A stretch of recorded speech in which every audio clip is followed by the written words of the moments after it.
Content warning. The following speedpaint will contain horror-themed elements that some viewers may find distressing. Discretionary viewership is advised. Please read the below tags, and if you see anything that might affect you, please click away now. Hi guys! This is Fiona Apollo, and happy October! Everyone excited for the spooky season? I'm never usually one for scary stories, but today I do have a cautionary tale that I would like to share with you, and it's to do with the scariest thing of all, money. So there's a really popular game that's been around for a little while. It's called Genshin Impact. Don't know if you've heard of it, but I see it around quite often and it looks really pretty and fun and there are so many cool characters, and I found myself talking about it with friends sometimes, to which they would say to me, Apollo, this seems really up your alley, why don't you just download it and try it? Dude, no!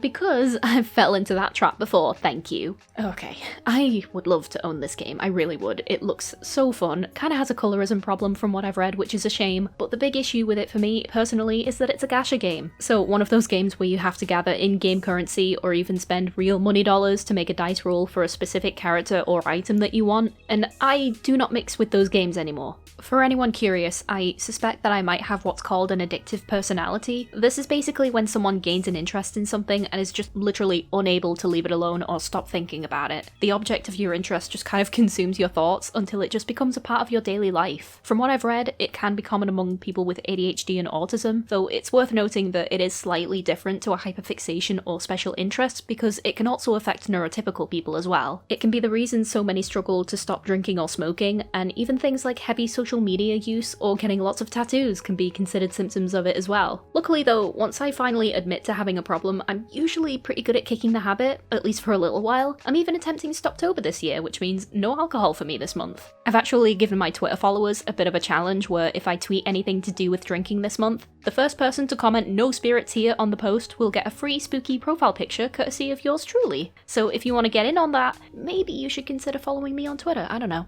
I'm not going to tell you what to do, but you know, there is free art at stake, so I don't know. But I digress. This overly cautious approach didn't just materialize out of nowhere, so grab a snack and let me tell you about the game that almost ruined my life and drained my student savings. I also want to use this video as a way to kind of discuss gaming addiction in general and why people might turn to these often financially devastating pastimes. If you like this video, please be sure to like, comment and subscribe. We recently just hit 10k subs on the channel and that makes me so happy. Thank you so much to everyone who subscribed. Considering I started this year with 400, it's safe to say that we have done insanely well this year and I am so ridiculously grateful. But hey, enough of that, let's begin our story.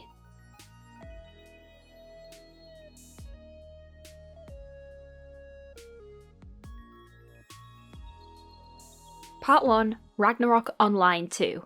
Just so you guys are aware, I staunchly refuse to reopen this game due to various reasons, so a few bits of info may be subject to correction, and not only that, I'm also not too sure if the servers for this game are running anymore in certain parts of the world, since this was around 8 years ago now, and the game had been running for quite some time before that. There are multiple videos online showing the game's playthrough, as well as a wiki page and a forum, so if you want to fact check anything that I mention, please feel free to. I really did love this game when I played it, and I would hate to discourage people just because I personally went down a bad path with it. I'm just kind of conscious of how much distance I want to keep from it right now. So where does this story begin? Well, I was on my bachelor's course. I believe it was 2015, and the year prior to this, I had finally got back in contact with a group of friends from back in high school who I still talk to on and off. These friends were often the ones who found cool games that we could all play together, but a lot of the time, because we were all either in university or had jobs already, it was a bit tricky to coordinate, and we often only ended up playing together once or twice per game. This game, however, was one that they all had already and suggested we play together, so I asked what it was so that I could catch up on my own and get a feel for it before we all went on as a group.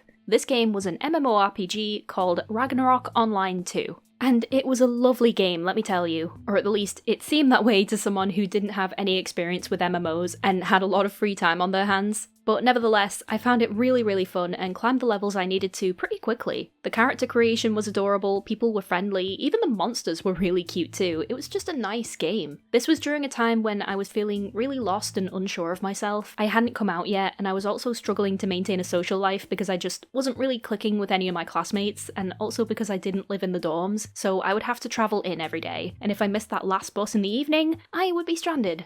I do not miss that journey. I don't miss it at all. but when I got home and booted up the game, it was a comfort to just have somewhere to explore and spend my time while I was curled up in bed with a cup of tea and I didn't have to worry about any of that other stuff. I played as a thief in the game, which you could then change into a rogue or an assassin later on at around level 30, I think it was. I went with a rogue without realising that it was the absolute worst class for dungeon crawling, but was apparently the best class for PvP, which I never played, because I was bad at it. A small group of really sweet people took me into their guild and we would hit all the dungeons and grind together. Once they took me in and explained about the rogue thing, I felt so silly, but I couldn't really be bothered to go back all the way through again with another class, so I became the group reviver and potion gal during grind sessions, which was aided by the fact that I chose alchemy as my job class. Yeah, that was also a thing you could do. You could choose a job between blacksmith, alchemist, artisan, and chef as a secondary class to the typical mage, fighter, healer, etc. Again, this was my first ever game of this type, and I haven't played many since, so this might be common knowledge for many people who frequent these MMOs, but I'm an old lady, okay? Just go with it. But yeah, this game just kind of ended up becoming my own little escapist fantasy where I was in this really cute world and didn't have to worry about missing out on student events due to transport or the fact that I did badly on an essay, or got ridiculed by a tutor for not knowing a specific term relating to stop motion animation, which wasn't even the class I was doing. I was a 2D student. Yeah, I might have a few hang-ups about my bachelor's. The course itself was still very new when I joined, and the curriculum was kind of all over the place. It wasn't great. It was really poorly planned out. But whatever, the point is, real life wasn't great, online life was comforting, and it just made me feel good. There's nothing wrong with that, right? How could something like that possibly go south?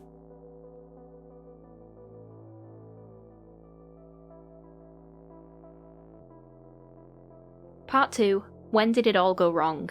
So when did things start to go downhill? Well, my gaming habits started to get to really unhealthy levels once I got up to the master levels. Basically, once you reach a certain point of the game, your regular levels, which if I remember right stopped at around level 50, were then reset to master level 1 once you got to a specific city called Marok. And to level up, you not only had to gain the necessary experience to do so, but you also had to talk to an NPC in order to solidify it, and every time you died on master level, you lost experience points needed to progress to the next one. And this experience was next to impossible to gain enough of just on your own, as is usually the case with these kinds of games, and especially when you choose the worst class to play. Whoops.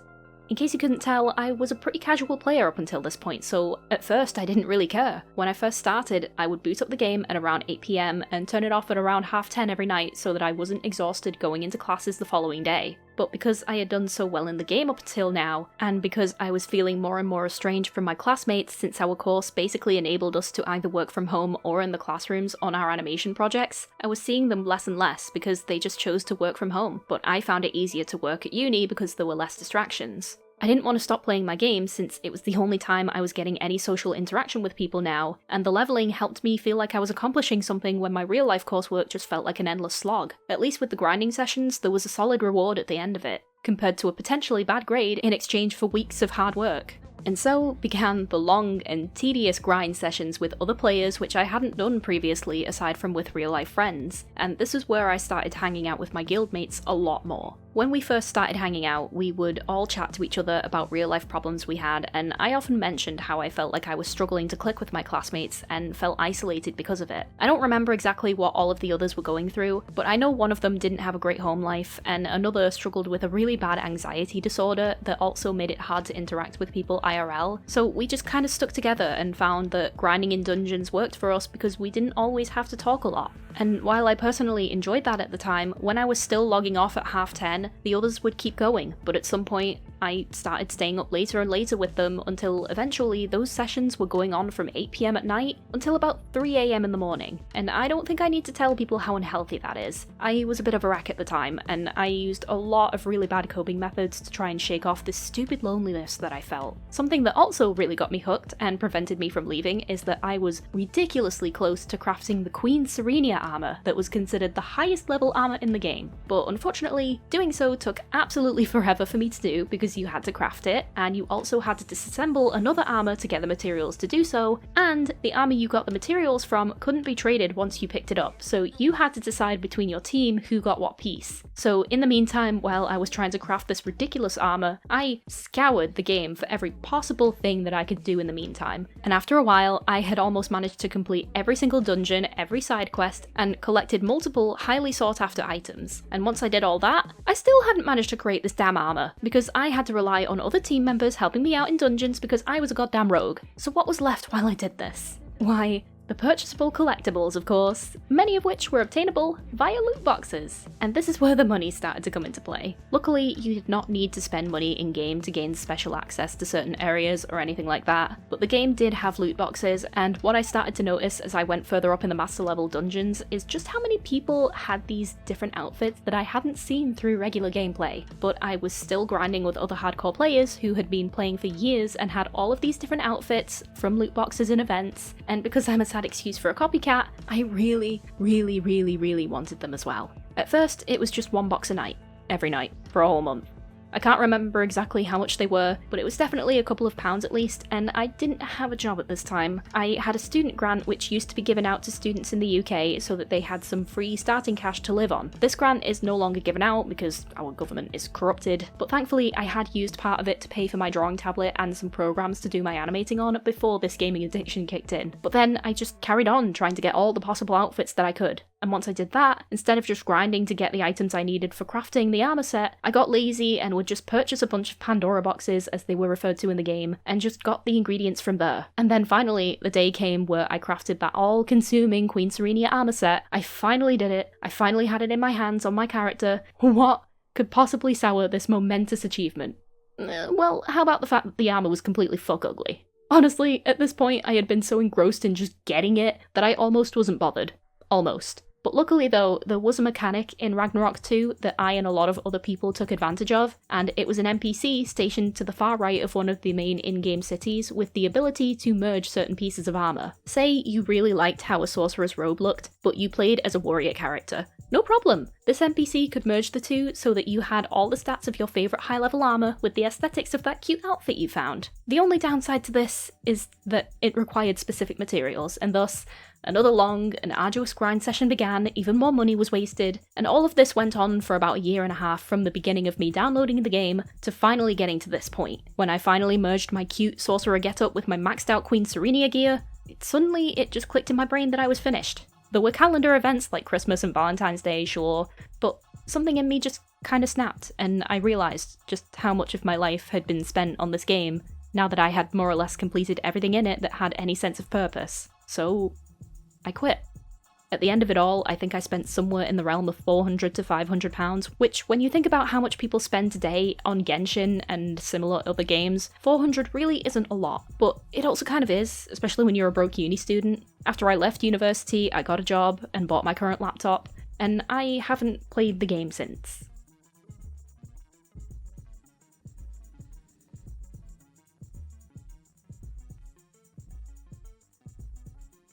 Part 3. What did we learn?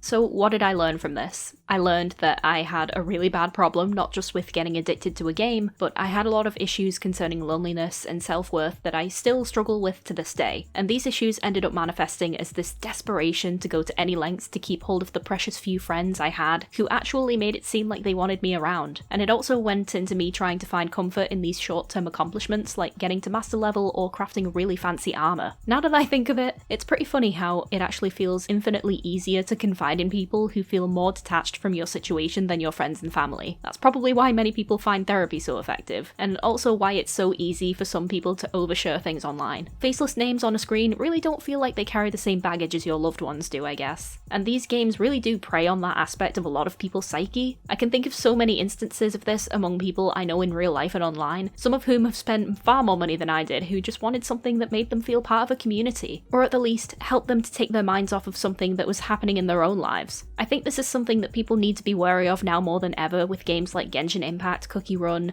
because it's honestly worrying how much money I've heard people admit to spending on them. Some people I've spoken to have admitted to spending the equivalent of my partner's monthly rent in a single day, and they didn't even get the thing they wanted out of it anyway. I can't tell people what to do, because that would be pretty damn hypocritical of me, but I hope anyone who has listened to my story today will be able to reflect on this. The only thing I'm going to ask you is this. Does it make you happy to play these games? If it does, then I have no problem letting you continue to do what you do. This video isn't me trying to scare people out of doing something they enjoy just because it might cost them a little bit of money. But if you hesitate in answering that question or don't say yes, I implore you to take the time to consider why that is, and take the steps you need to begin moving in the right direction. Thank you for watching, and if you like this video, please consider liking and subscribing. Have you or someone you know experienced a gaming addiction like the one I talked about? Please let me know. I think it would help some people a lot to hear other people's experiences with this kind of thing. But anyway, that's it from me. Stay safe everyone, and I will speak to you soon. If anyone needs me, I'll be in the kitchen drinking juice.